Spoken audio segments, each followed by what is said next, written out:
Goeiedag geliefde, het is vir my heerlik om weer saam met u te wees rondom die woord van die Here.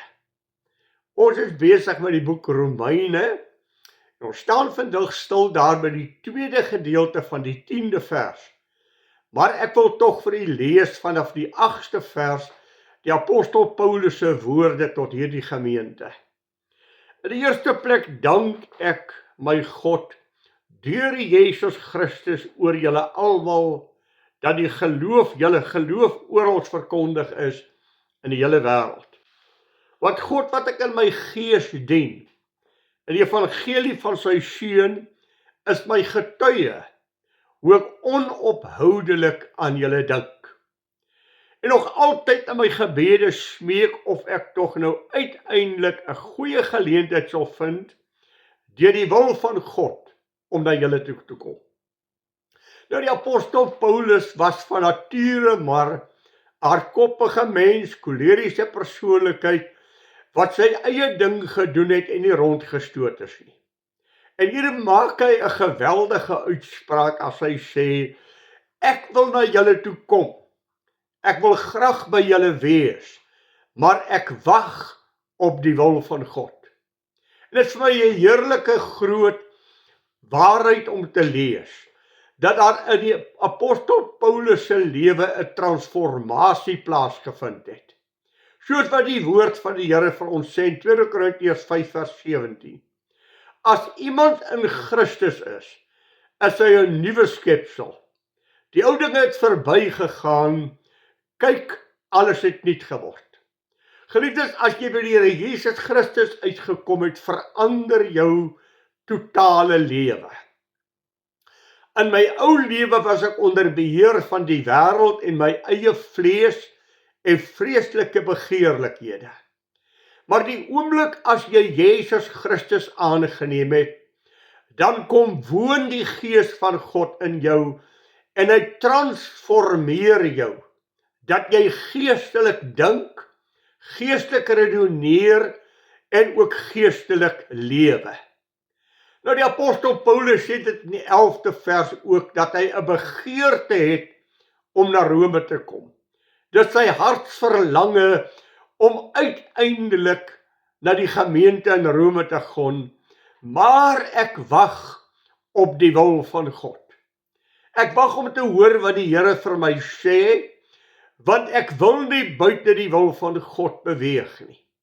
Al sou dit ook tyd vat, al sou dit beteken dat ek net moet geduldig wees, dan moet ek wag daarop tot ek in die wil van God is en binne die wil van God optree oral waar ek gaan. Dit is die regte ding om te doen.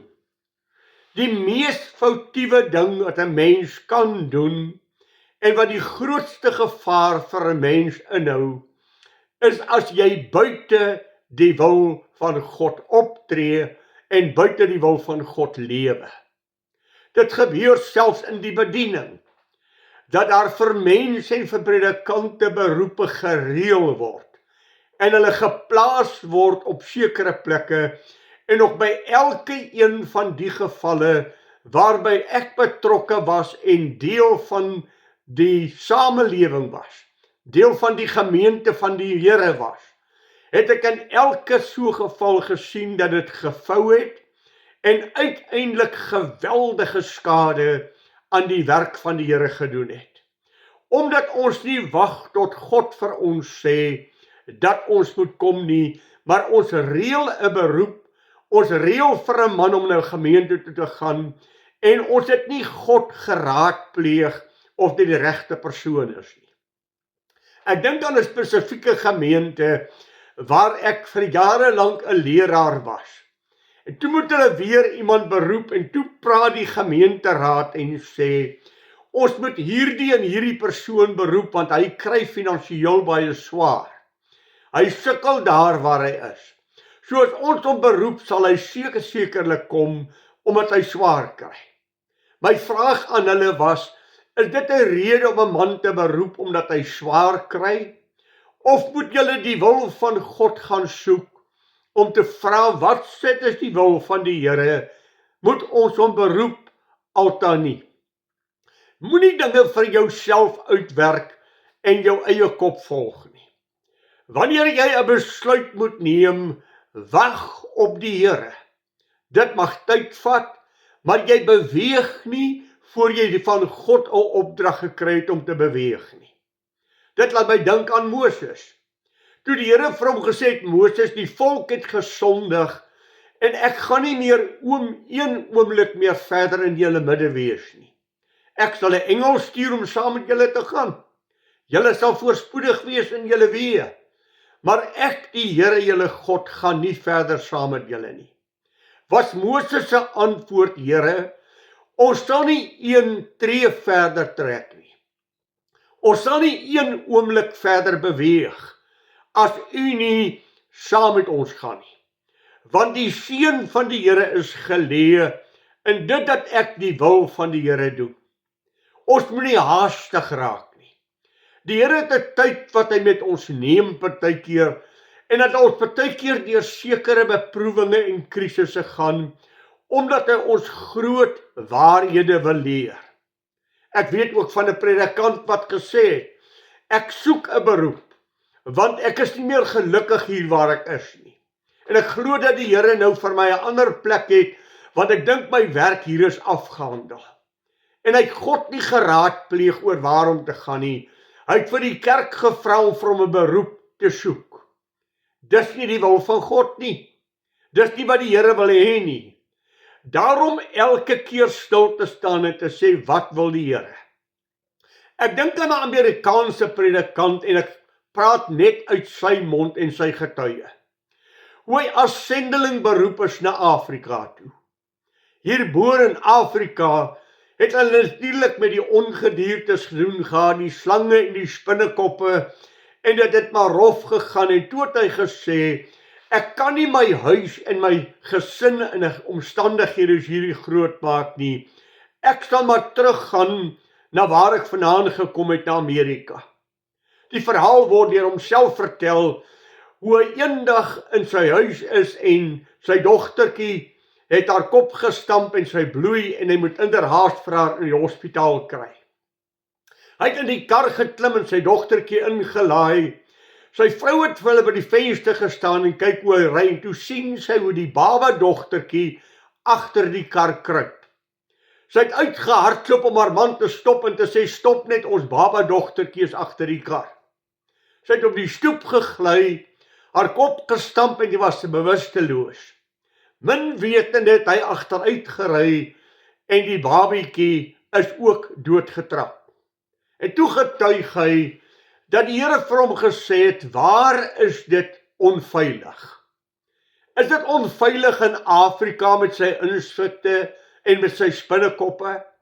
Of is dit onveilig om buite die beroep van God en buite die wil van God te beweeg? Ek en jy moet in elke aspek van ons lewe, moet ons altyd vra, Here, wat is u wil? En geliefdes, om die wil van God te ken is nie altyd maklik nie. Dis nie altyd maklik om te hoor wat die Here sê nie. Daarom wanneer ek byvoorbeeld as predikant 'n beroep kry, om nie te beweeg voor ek gehoor het wat God sê nie. En as die Here nie vir my en my vrou gesamentlik afsonderlik lei om die beroep aan te neem nie. Sy gaan bid daaroor, ek gaan bid daaroor en dan die bepaalde tyd wat die gemeente wat ons beroep het vir ons gee, kom ons by mekaar en sê, wat het die Here vir jou gesê? En as ons twee nie ooreenstem wat die Here vir ons gesê het nie, dan sal ons 'n beroep nie aanneem nie, want dan het God nie vir ons gesamentlik 'n antwoord gegee nie. Dan wys ek die beroep af. Indien die gemeente my weer sou beroep, sou ek dieselfde proses volg. Daarom is dit vir my bitter belangrik, en dit was nog altyd in my beroeplewe so gewees, dat ek kry 'n beroepsbrief. Ek sal daardie brief nie oopmaak voordat ek nie 'n antwoord van die Here gekry het nie, net omdat ek mens is.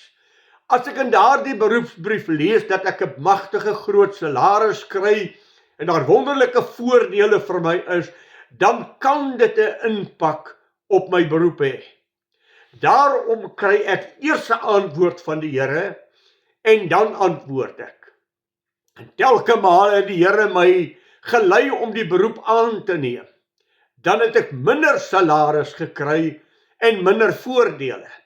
Maar ek het die vrede van God in my hart gehad, dat die Here wil hê dat ek hierdie beroep sal aanneem. Daarom moet ek en u ook in elke besluit in ons lewe, moet ons by God begin om te sê, Here, wat wil u hê, moet ek in hierdie omstandighede doen? Hoe wil u ek moet optree? En dan is daar 'n paar dinge wat ek na kan kyk. Ek kan kyk na omstandighede. Ek kan kyk na wat ek in my hart met my verstand voel. Maar die belangrikste vir my van alles is, het ek vrede van God as ek oor hierdie beroep dink? Is daar die waarheid van die skrif dat die vrede van God wat alle verstand te bowe gaan, sal julle harte en julle sinne bewaar? Elke beroep wat ek aangeneem het, was nog altyd vir my traumaties. Want ek was nog nooit ongelukkig in een van my beroepe nie. En die Here het nog altyd vir my op die toppunt van my bediening by 'n gemeente, wanneer alles floreer en alles klop Disselboom loop, het die Here my weggevat na 'n volgende gemeente toe waar ek weer voor moes begin en waar dit vir my 'n groot aanpassing was. Ek weet nie hoekom die Here dit gedoen het nie.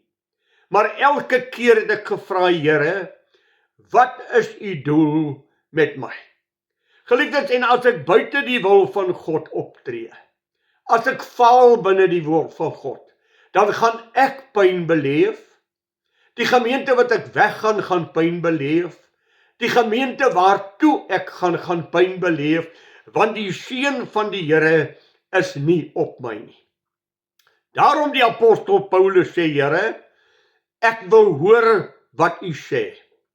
Ek wil bitter graag hierdie beroep aanneem, of na hierdie plek Rome toe gaan. Maar ek het nog nie die goedkeuring van die Here nie. En dan sê dit ook vir ons, die Heilige Gees het my weerhou om te gaan. Op ander plek sê hy, God het my weerhou om te gaan. En daar is selfs 'n derde uitspraak, wat hy kom en sê in 1 Timoteus 2 vers 18, die duiwel het my verhoed. Die duiwel het die struikelblokke in my pad gegooi, om dit vir my moeilik te maak om hierdie roeping van God in my lewe uit te voer. Ek weet wat die Here vir my sê, maar dan kom al die argumente om te sê, maar onthou as jy gaan jy slegter af wees. Onthou as jy gaan die trauma wat jou kind gaan belewe, wat uit die skool uit moet gaan. En so gooi hy die een struikelblok na die ander voor my pad, en sê Paulus self, die duiwel het my al verhinder om in die weë van die Here te wandel. Daarom die bitter belangrike vir u en my is, al sou ek deur probleme en krisisse gaan, om God se wil te doen en God te dien, ongeag wat dit vir my sal beteken. Daniël het die wil van God nagekom, al was daar 'n dreigement oor sy lewe. Sadrag, Mesach en Abednego het die wil van God nagekom, al was daar 'n dreigement oor hulle lewe. Petrus het die wil van God nagekom, al was daar 'n dreigement oor sy lewe. Daarom, as ek binne die wil van God wil wandel, sal ek die vrede van God in my hart hê, alhoewel ek aanslae van mense buite kan belewe. Ek wil vir jou sê, in elke situasie waar jy 'n besluit moet neem, ken net eers vir God. Doen dit wat die apostel Paulus gesê het om te sê, ek wil net eers die vrede, die kalmte en die rustigheid van die Here in my hart hê. Dan sal ek beweeg. En uiteindelik het die Here vir Paulus na Rome geneem. Maar nie in die omstandighede wat hy wou nie. Hy het in Rome in die tronk beland. Daar is hy toegesluit en hy was toegelaat dat sy vriende en die gemeente hom kom besoek. Maar ook dit was binne die wil van God. Want daar in Rome waar in die tronk sit, begin hy briewe skryf. Die brief aan die Efesiërs, die Kolossense, die Filippense, die Tessalonisense, aan Timoteus, verskillende gemeentes in die Nuwe Testament, wat Paulus dan briewe voorskryf, wat vir jou en my vandag die woord van God is. Wat vandag vir jou baan, hoe jy moet wandel. Wat vandag vir jou sê, hoe jy binne die wil van God moet optree. Daarom wees rustig. Moenie haastig wees as jy die wil van God soek nie. Wag tot die Here vir jou kalmte en rustigheid gee, en dan binne die wil van God beweeg jy. Paulus sê, ek wou dikwels na julle toe kom. Ek het die Macedoniërs se stem gehoor, kom help ons tog. Maar ek het gewag tot ek die vrede en die kalmte van God in my lewe het. Anderster geliefde, stap jy jou eie pad, stap jy jou eie weg, en gaan jy vir jouself baie pyn op die hals haal. Daarom wil ek vir jou uitdaag om op stil te wees voor die Here, tot jy groot vrede van die Here het, kalmte in jou hart, en onwrikbaar weet, nou is dit die wil van God om my te beweeg. Paulus sou na Rome toe gaan, op die tyd wat God bestem het, met die doel waarvoor God hom in Rome wil hê. En daarom is die bediening van Paulus geseënd. Daarom het ek in u Bybel, daarom het ek in u die seën ook deur hom belewe, omdat hy rustig op God gewag het. Mag die Here vir jou en my genade gee, dat ons altyd sal vra, wat is die wil van God? En as iets nie inpas by die wil van God nie, dan doen jy dit nie. As ek hierdie aksie neem, sal dit God behaag. As ek hierdie woord sê, sal dit God behaag. As ek hierdie verstand van my volg, sal dit binne die wil van God wees. Probeer altyd die kalmte en die liefde van die Here in jou hart ken om te sê, ek glo met my hele hart, ek tree binne die wil van die Here op. Dan sal jy die seën van God in jou lewe ervaar. Mag die Here vir u genadig wees, mag u God se seën beleef, en mag u vooruitgang in die Here vir almal duidelik wees. Wag op God, wag op hom tot hy met jou gepraat het, en die Here seën vir u baie ryklik. Goeiedag vir u.